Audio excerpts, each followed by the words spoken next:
Hello. Hi. Welcome back. So we're just going to jump right into something.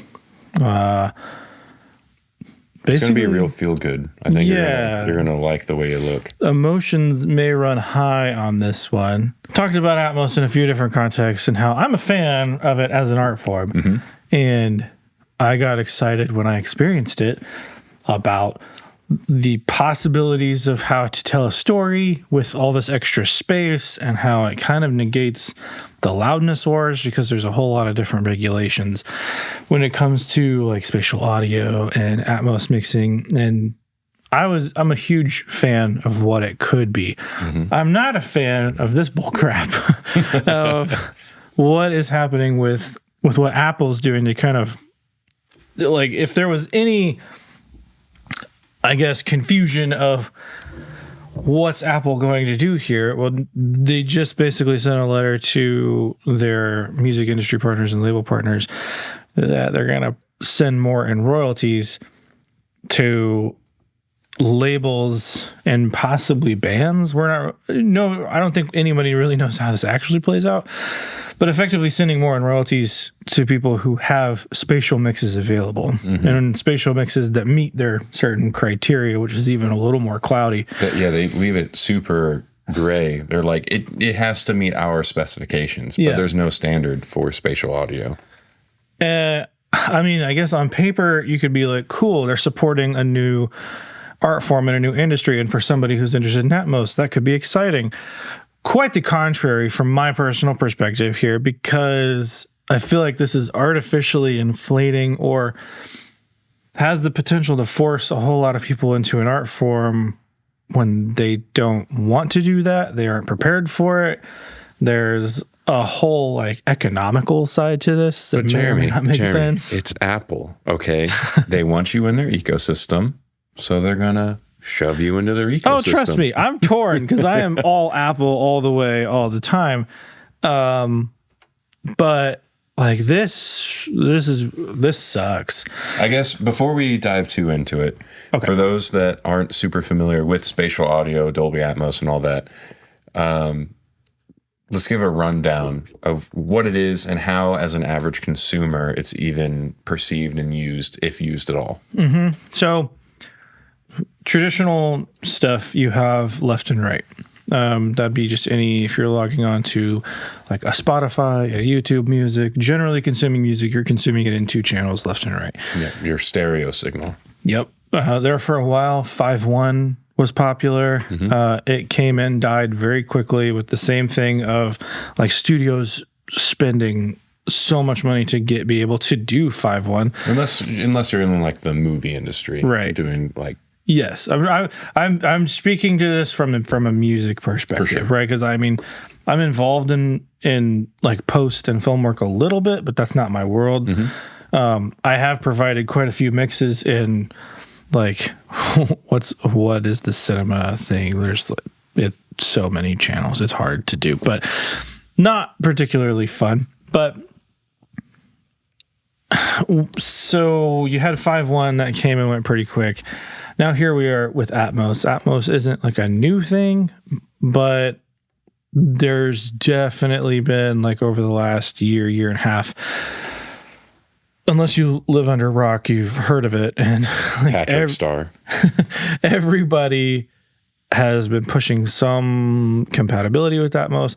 How that's experienced on the consumer side right now is basically if you're in the Apple ecosystem and you have AirPod Pros, I think anything above the first generations, you have the option to consume, if there is a mix for it, the music that you know and love in a spatial form. And that can be a couple different ways.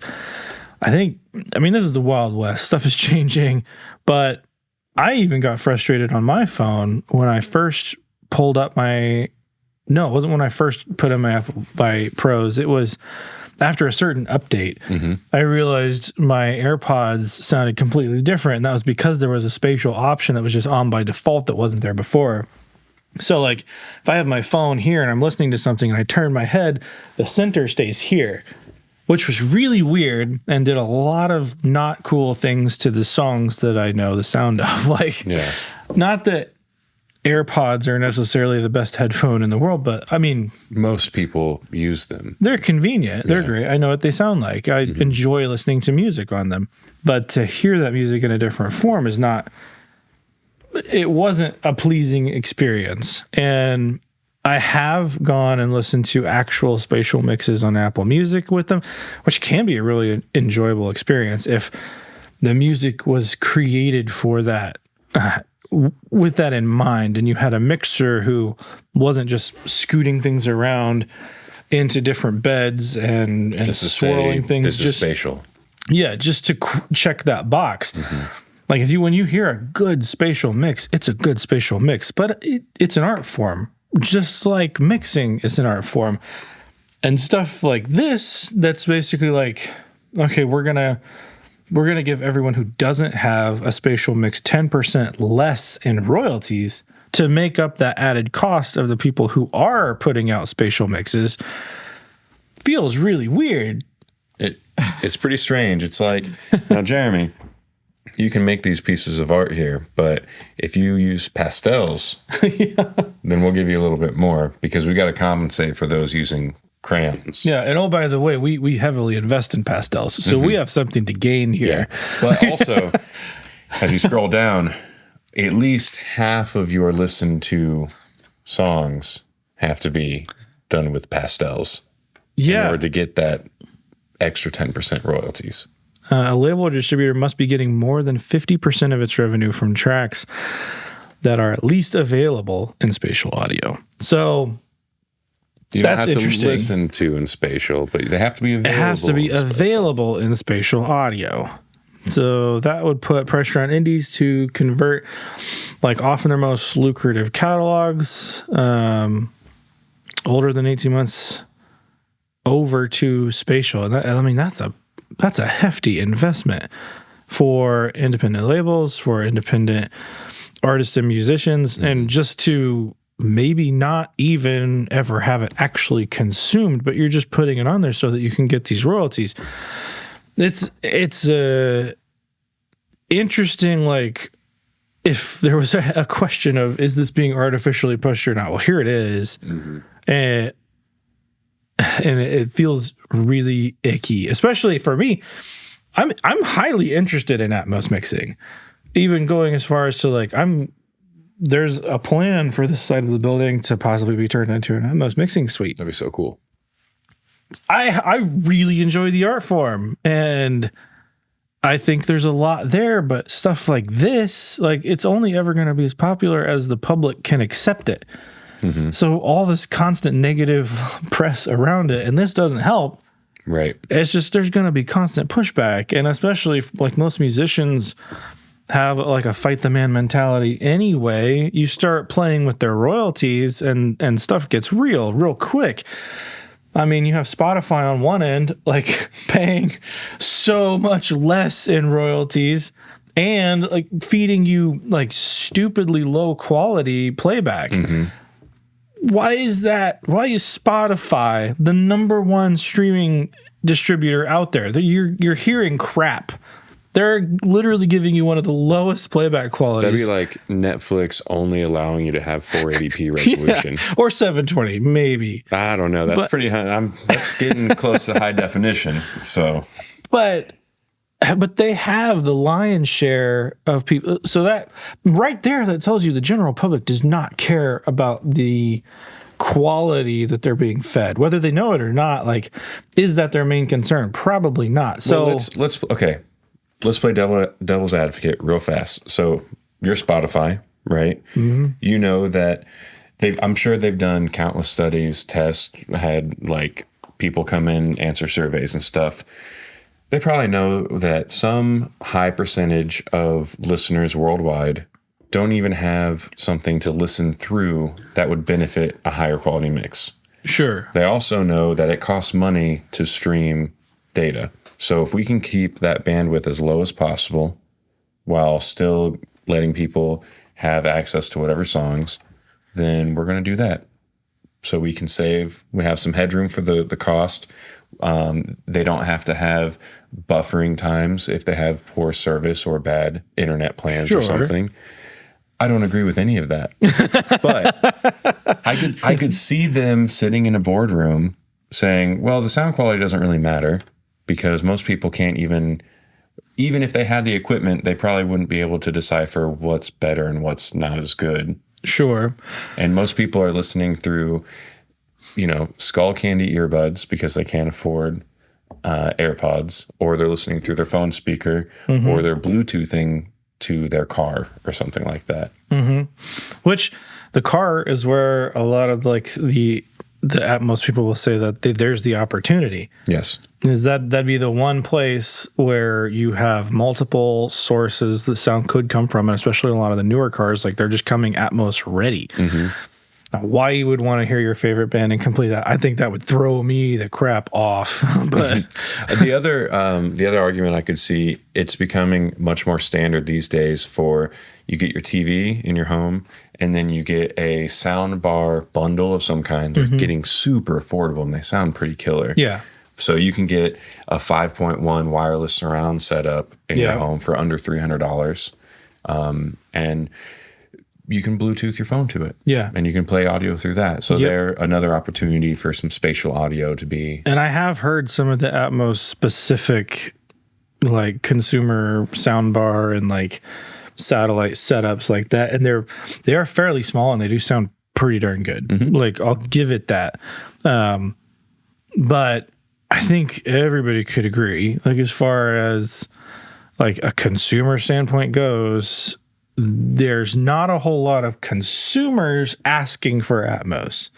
No. It's not like it's coming from that side. From the studio standpoint, what I can say is like having done mixes for like a lot of independent musicians, they're not really interested in Atmos mixes. The ones who are labels, and that makes this make a whole lot of sense. Like you're getting after the fact a label once after the song's already done, which makes sense. That's when you would do an Atmos mix, but that's when the discussion happens. And that's where the business would be coming from. If I were to put an Atmos rig in here, it would be doing like backlogs in Atmos and stuff. There would be plenty of work there. Yeah. But for what? I that's what I can't get over. Like the argument that I hear from a lot of people is like, oh, well, I'm not going to have a $50,000 listening setup, so what's the point? I think that's a stupid argument, and I'll explain that. I have a dumb, expensive system that I mix on, that monitor control, crazy converters. So should you not listen to any stereo mix? No, I think that's stupid. There's always going to be new technology come out, so the Atmos would make sense to an end consumer. Yes. I don't think saying I don't have a $50,000 setup, I'll never be able to enjoy Atmos. That doesn't make sense to me.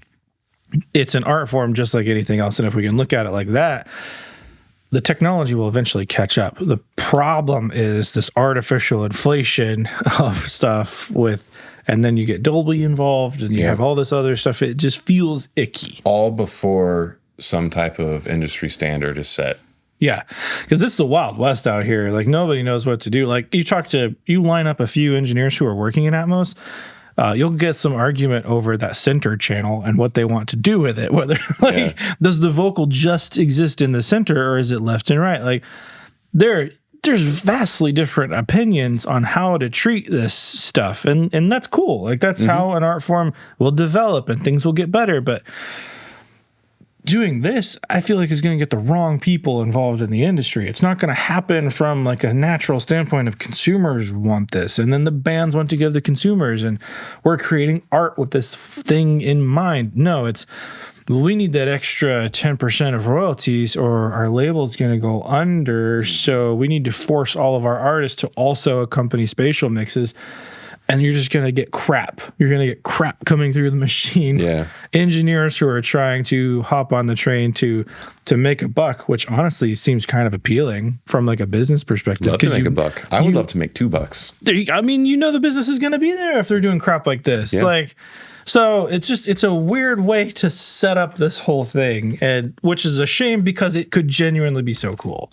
That's why I'm so heated. I get it. What what do you think would be, if we could undo this, what's the natural progression of this? What seems like it would set things up for more general success? Is it just it lurks in the shadows as a technology, as it has in the past? It keeps getting better. It keeps getting adopted. And then we figure out, well, it's more expensive, so maybe we should provide more monetary benefit to those providing it. I mean, like, whatever opinion I say right now is going to be countered by like anybody else with any other opinion in this. But so these are just my thoughts looking at this thing and having like been around it. And I realize that it's not the only opinion. It's probably not even a correct one, but it's mine. So in a perfect world, you would have some form of an audience, right? I mean, even within the music industry itself, there's so many artists who are so hyper niche, but they can create like a whole economy around this thing. And not like the Taylor Swift economy. I mean, but that is pretty cool. That's a big economy. That's big economy. That's macroeconomics right there. And her boyfriend won the Super Bowl. That's what I heard. How about that? Sports ball. That halftime show was pretty cool, though. I haven't seen it. It was actually really good. And it was sponsored by Apple. So I'm just touring all over the place. Oh, geez. Oh, man. Yeah. I'm getting pulled in so many directions right now. So, perfect world, a consumer base would be looking for this on some form or another. I would kind of equate it to like the hi-fi world, right? I mean, that world is small, but it is there, and there is a blossoming industry. There's literally companies who exist for nothing else than to serve a hi-fi customer who wants to listen to their music in a very specific way. So I am 100% sure that Atmos on some level would be successful, but it would have to come from that want or need from a consumer. Now, in conjunction, you're always going to have artists out here creating art to be consumed in different ways. I mean, if you go to an art museum, how many different ways are you going to experience some level of visual art? Oh, countless. And and how many senses is that going to play on? And how many like spatial things happen in a museum? Like, I think about it the same way with music. There's so much potential here, but there has to be an artist who's willing to do it, and there has to be an audience willing to consume it. Those things may not happen at the same time. And not even just willing to consume it, but capable of consuming it. Can you get into the museum to enjoy this walk-around thing of speakers hanging from a ceiling, and they're all saying "I love you" in different languages? I don't know. That was kind of cool. That was at the IMA. That would feel nice. That was actually a pretty cool exhibit. So, but when, I mean, does that make sense? No, I get it. Let the demand drive the supply. And I think that would overall be a more genuine and healthy way to do it. Not that it couldn't come into existence on its own, but as it stands, with stuff like this happening, everything's happening like artificially. So even from like an engineer standpoint, like we're trying to band together systems to make an Atmos rig work. And I know the cliche is like, oh, well, why would I go blow $100,000 on an Atmos rig to be able to do this? You can do it very cheaply. And honestly, if you're doing Atmos, like you don't need to have the greatest speaker to do, because most of the stuff you're doing is already mixed. You're placing it. Yeah. You might be doing a little bit, but it's just like mastering. Like the idea of do no harm. You don't want to fundamentally change how the song sounds. You're placing it in an artistic way to make that work.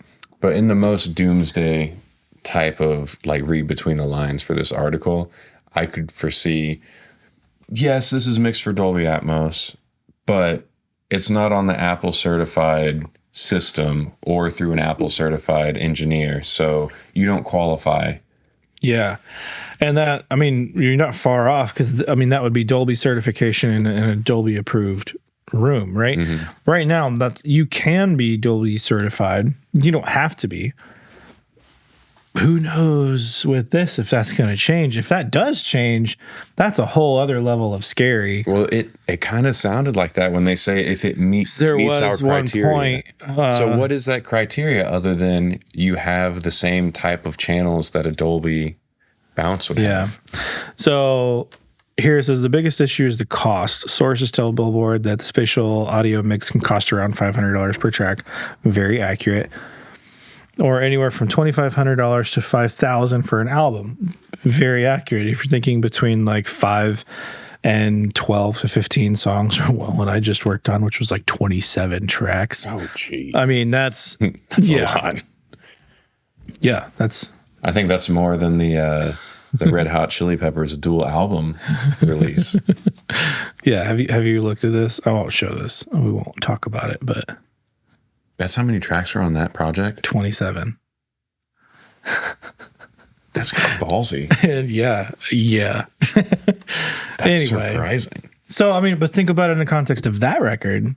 How much would that cost? For them, they don't care. One other 27 tracks, but unless they have some kind of special relationship with the different providers, you can't single them all out.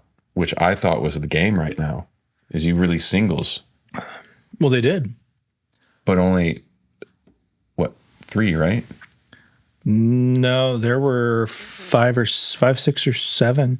Okay. There were even some floating around out there that were just brought into the album, which is another way to get a gold certification. Yeah.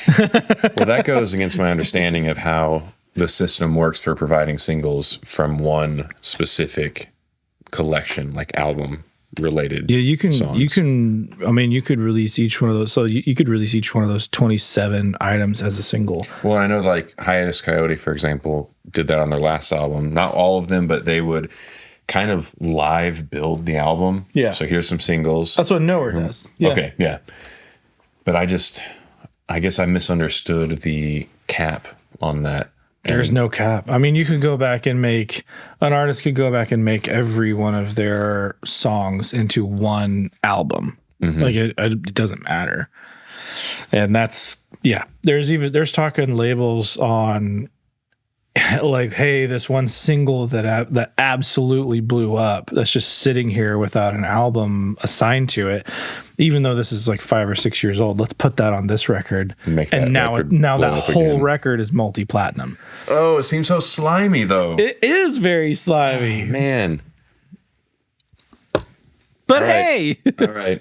Call to action. Destroy the internet. Destroy the servers. We're going back to CDs. And that's it. CDs and boom boxes. We can't even have wireless headphones anymore. We're going back. Okay, but even then, you could sell singles and then you could sell albums. And it still did the same way, but it's just proportional, right? Yeah. So back then, you needed 500,000 units to go gold. Mm-hmm. And now, I mean, they still say 500,000 units. But what a unit is ill-defined. Like if you want to go gold, I think you have like 1.25 billion streams to do it. Or I could be way off base here. Like you can look up what those numbers are and put them in there if you want to. But and then even how those are tracked is kind of arbitrary, depending on the provider. Is it a paid stream? Is it a free stream? Did they listen? What percentage of the song did they listen to? Like those rules are constantly getting updated and constantly getting changed. So I don't even really know what they are right now. Yeah, but. It's all of the, like everything changes so quack, so quack. It's ducked up, man. Do you think this is going to actually pan out, or is this going to be something that just gets dropped? The whole Dolby, Atmos? Yeah. Because, I don't know. Again, the technology is ever changing. Mm-hmm. I think eventually, like, there's no reason that head tracking function wouldn't get to a point where it's incredible. Other than it's unnecessary. I don't know. I don't want to be at the gym and make it feel like that corner of the room is where the band is, no matter where I am in the building. No, and that's valid. But that's one way to consume spatial. The other way would just be to have something spatial happening with your relative head position. So, I mean, all that requires head tracking function.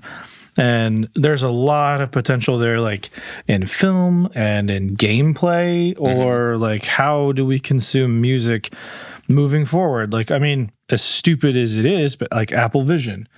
How long do you think? I mean, we witnessed a Fortnite concert. How long until you can put on your VR headset and consume the most immersive concert you've ever been to? And yes, and I agree with that, and I'm excited for that type of implementation. But maybe my ignorance is where the confusion stems from. But we've had spatial audio in video games, for example, in cinematography for a long time. And I know Dolby Atmos as a word and as a technology is not brand new. That's not what we're talking about. Right. There have been Dolby certified Blu-ray players and things like that in the past. But is it going to be more than a fad? Is, I guess, what I'm getting at. Like, I don't know. I mean, I hope not, because I think it's really cool what you can do and the way like an artist could express and like direct emotion of a listener. So from that standpoint, I really hope it's not a fad, because and if it is, I hope something else comes right behind it that effectively does the same thing. But that's the risk that I would run if I choose to install an Atmos rig as an engineer. The way I see it, I would do it the cheapest I could possibly do it. I have my control room. I have speakers that I already know and love. I cannot see myself putting incredible speakers on an Atmos rig. I don't see that being a thing that I would do. I know people doing that, and that may be exactly the right move. But in my mind, I already see possibilities to do it very cheap. I mean, maybe your room wouldn't be the greatest, but there are cheap ways in. So, and I've spec'd them out. And, but do you want to go through the whole process of doing it? And that's the rub for me as an engineer. And I realize I'm tripping over my words constantly here, because like I'm pulled in these two very different directions. Oh, for sure. Yeah. Like even from a mixing standpoint, when I'm in my control room in front of those speakers, like I know there's aspects of the mix that 90% of listeners will never catch, because they don't have anything that can functionally recreate the transients that I can hear in that room. Yeah. Or like reverb tails. Like I will obsess over reverb tails, and knowing that a very small percentage of listeners are actually ever going to hear it, and zero if you're listening on Spotify. Rest in peace. But if you're listening to like a higher quality stream, it's possible. But then that consumer has to be listening on a higher quality playback system. Possible. But at each one of those tiers, that definitely gets less and less of a possibility. So there's already that cognitive dissonance in a left-right setup. Yeah. I think it gets even harder when I'm moving to something like Atmos. And it should be said that the technological side of the consumer is always growing too. You know, 5 years ago, if you went to grab a $10 pair of earbuds from Target or something, compare that to what you can get now, and it's a world of difference. Oh, yeah. A couple years from now, the same is going to be true. And that's going to keep growing. So the consumer is it's going to be a few steps behind, the hi-fi industry. Well, maybe like multiple yards behind the hi-fi industry, but it's going to be trailing behind, but it's going to keep growing. So is this a thing where is Dolby just way ahead of the curve, and now Apple is trying to push it further while the rest of consumers and the everyday person is just going to be trying to play catch up? Is there a plan? Is there like some Apple AirPod Pro 5 or something in the works that they're going to be trying to maybe to push real hard, and this is their way of getting their foot in the door? Yeah. It seems confusing to me that they're trying to make a move on it at all at this point in the game. Especially with royalties. Yes. And that is like you're right now, you're in the pockets of everybody making music. that's what's scary. I think if it was, I mean, even, well, there for a while, it was, we're going to give preferential treatment to spatial audio. Like, if you don't have spatial audio, you're not going to get featured or recommended. What was it? I don't think that stuck around very long, but this is like even a grosser like move in that way. And at a certain point, like, they're either going to go all in or they're just going to completely give up and let the industry do what the industry's going to do on its own. Because either they're going to sink so much money into this and it is not going to be well received, or they'll see how many people are consuming based on the numbers, which even that is grossly inflated, because if you update your OS on your phone or your computer and you have AirPods or the Apple headphones, like, they default to spatial in some aspects. And that contributes to those numbers that Apple is putting out. Like, hey, well, look how many people are listening to spatial. I call bullshit. I'm sorry. But and it's just, if they are, they're not aware, or they don't know how to turn it off. Exactly. Or they think that's just what the mix sounds like. Which is even more disappointing as a mixer. Like, I could also see they might just think, like, this is the word they use for the highest quality of stream. Yeah. So I'm going to use like, that one. Yeah, there's a whole lot of like educational like mishaps going on here. And a whole lot of potential for very confused in user consumption. Yeah. And I want to take a hot second. If you're watching this and you've gotten this far, what do you use? Like, what do you stream music through? Do you even use Apple? Do you use Spotify? Do you use YouTube Music? Do you use Tidal? Was that most of them, right? I mean, I think so. I mean, there's like Amazon. Streaming. Yeah, Amazon Music. Google Music died a handful of years ago. What is it? Deezer? RIP. Is Deezer one? Is Deezer still one? Deezer nuts. I was holding back, okay, which is saying a lot for me. I really must have hit my head pretty hard. I hope that's actually what. I'm pretty sure it is. At least it was at some point. Got him. Oh boy. Yeah. What do you listen to? Is this a way to get more people to move to Apple? Apple making a huge deal about spatial audio, saying that we offer this. You should, get rid of your Spotify subscription and come over to Apple Music. I don't know. I had Apple Music, and there were things I liked about it for sure. I use YouTube Music for everything. It's fantastic. It sounds great. It's generally lossless. I'm pretty sure it's AAC. Tons of perks. Yeah, I mean, you get YouTube Premium right along with it. Like, you're not going to be fed ads.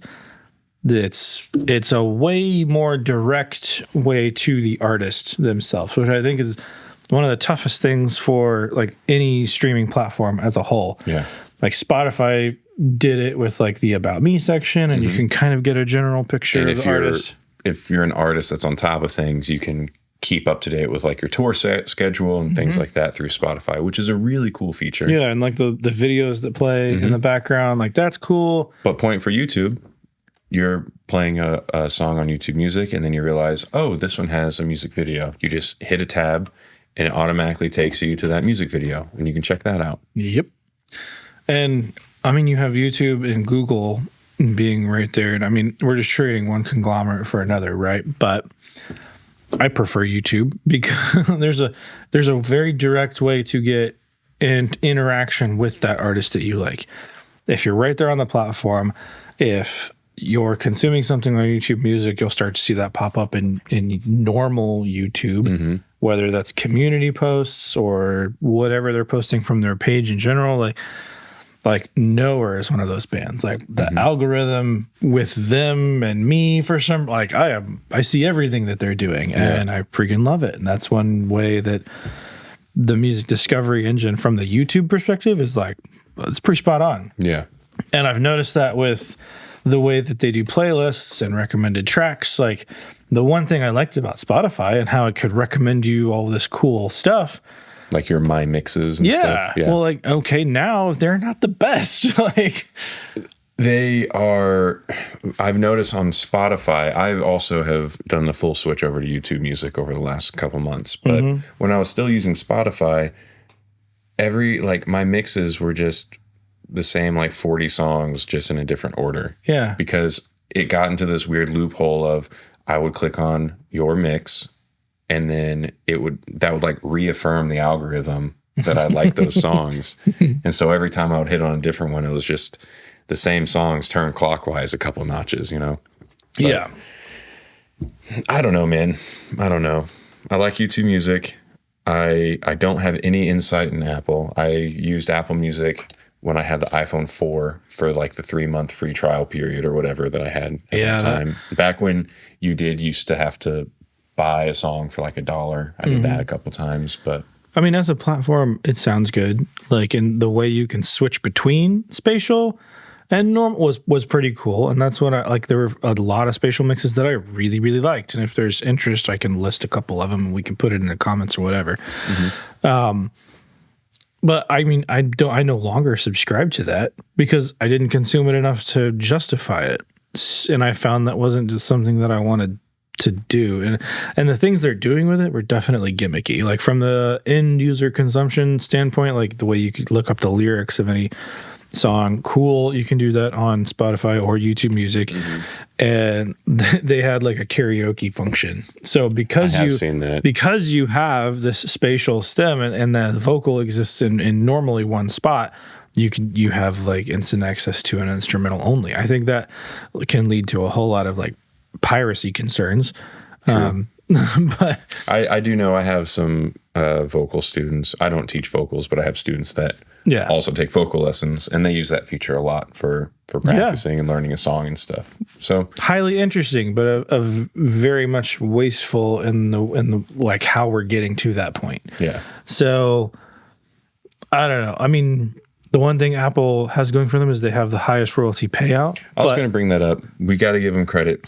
It's not a lot, but it's the highest from the main streaming platforms.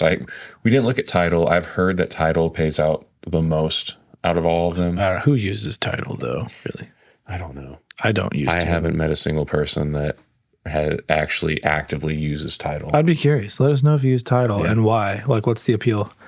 I'm not opposed. I have no opinion either way. Yeah, I don't know. I just never come across that as an option for myself.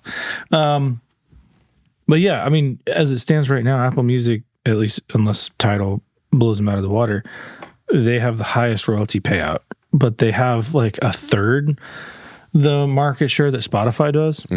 So but right on their heels, you have YouTube.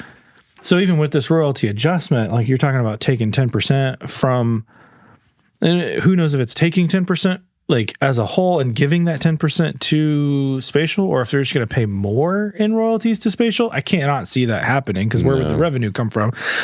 Yeah. So if they pay everybody 10% less for not having some kind of spatial form on the platform, now you're neck and neck with YouTube. And then what is the appeal of Apple versus YouTube other than spatial?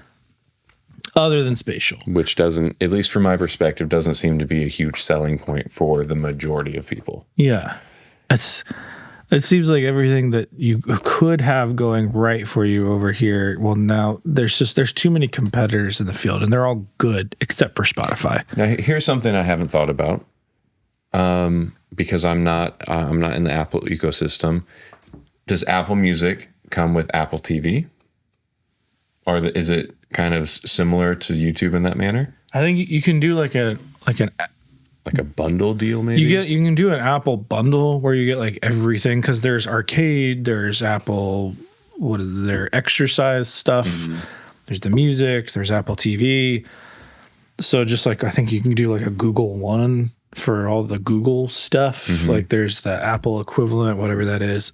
I don't do that. We have arcade because we have kids and they can play games for free. Like, so that's what we do. But I mean, we don't have Apple TV. We don't do Apple Music.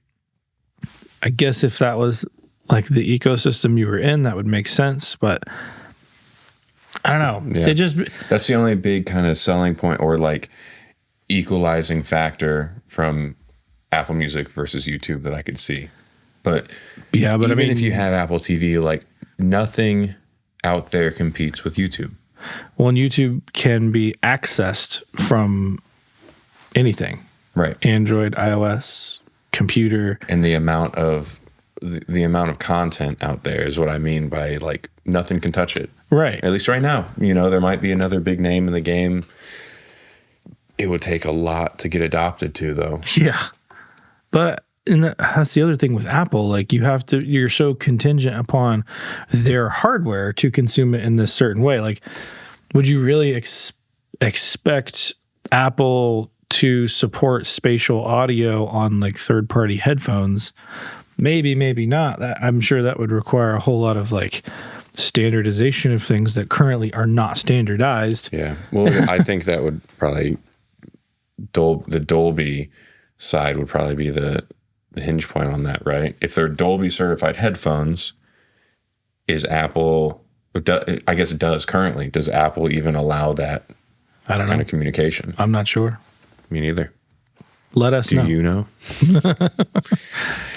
Well, I know that we could rant and rave about this. It's this whole, none of it feels good. Just the idea of there's so much money out there for the entertainment industry in general, especially the music sector. And you have giant artists getting the money, but then you have all these other hurdles standing in the way of up and coming artists, independent labels making the kind of money that they could have made in the past. And I know this is not a new story. No. It's been going this way since probably before I was born, I would imagine, in different facets. But Yeah. it doesn't feel good, but it's worth talking about and trying to think about what the future of it looks like, I think. Yeah. What does an open source music industry look like? What would that look like? That'd be so open source. Anything when it comes to streaming feels so impossible because you have the overhead of the actual streaming, unless it's a peer-to-peer network. Yeah. I know that was MyTunes. You remember that?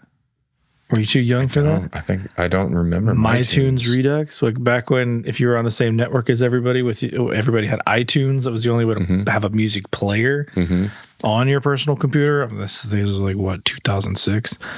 So, there, like in my old dorm room, you had everybody on your network. You could see all of them, and MyTunes would allow you to take that music. Yeah, well, and I could see something like that being the solution for the open source debacle, but then you would have to figure out the copyright side of things, and still, how does the artist at the end of the day get the money? Yeah.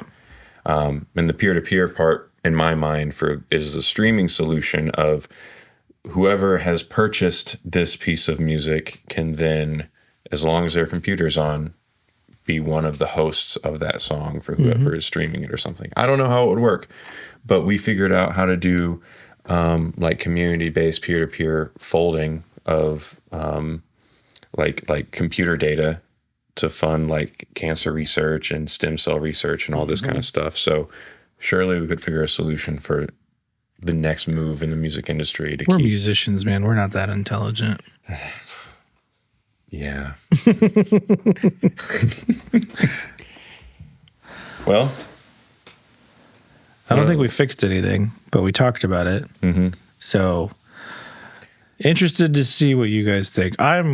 The reason I'm so heated on it is because I actually want to see it succeed, or something like it succeed, because I think it's such a cool, genuinely cool art form and a whole other side to consume music. But it should just be that, another way to consume music if you want to, if the artist wants to provide it, if you want to consume it that way. And that's why I'm so pissed off about it. Yeah. Well, better off than on, I always say. So if you made it this far, why don't you drop an apple in the comments? And like we said earlier, let us know what you're using to stream and why, if that's applicable. But with all that, what have you been listening to? Oh crap. Do you have any record rec? I do. Let me get to my playlist. Do you have one? I do have one. Mine's a throwback. Oh, okay, go. My record rec. It's one of those songs that every time it comes on, I have to listen to it the whole time. You Can Call Me Al by Paul Simon. Okay.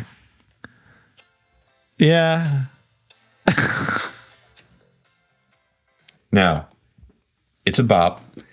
It's cool because it has two bass lines. It has a fretless bass, and then it has like your standard fretted bass. But for the era, a really cool production thing they did is, if you don't remember, this song has a bass solo, which is unheard of on any kind of like pop song in the first place. But they also had a really cool production technique here. Oh, reverse. Yeah. So the first half is a slap bass solo, even extra unheard of in a pop song. And then the back half of the solo, they reverse the track. But it's a fun little bop. And I feel like... Would you recommend it without the bass solo? Yeah, it's a fun track. It's a fun track. I like it. It's feel good. It's feel good. It does. It's not one I would ever pick to listen to, but when it comes on, I'm not mad. Sometimes if it's like right around this time of year, it's starting to get warm out, I can open the windows and do some cleaning. I'll put that on. Rainbow Kitten Surprise. I told you his password in the last episode had to do with kittens. Do what? The last episode when you were putting in your password, I told everybody it was yeah. Okay. Yeah. Throwback. Throwback indeed. I know nothing about this band. This came across here, YouTube Music again for the win. Recommending me stuff. And I loved it. It was right in the moment. I was driving. It's a perfect driving song. Kind of has like an Animal Collective vibe. Like so many of that like 2008, 2009 indie feel good stuff. Yeah. I like the feel good stuff. Rainbow Kitten Surprise. What's more feel good than Rainbow Kitten Surprise? I hope I'm saying it right. I already X'd out of the window. Well, do you remember the track? 1 second. It's called Free Fall. And it's called Free Fall. It's called Free Fall. Rainbow Kitten Surprise. Well, thanks again for another hour with us or so. Ish. Much appreciated. Extra appreciated if you hit the like and subscribe button. Triple appreciated if you maybe know a friend or two that's into this kind of stuff, and send us their way. But drop the Apple in the comments. Let us know what streaming service you listen to. What's your take on Dolby Atmos and Apple kind of changing their payout based on those mixes? What do you have to think about it? Let us know. Indeed. But until next time, bye. 1, 2, bro.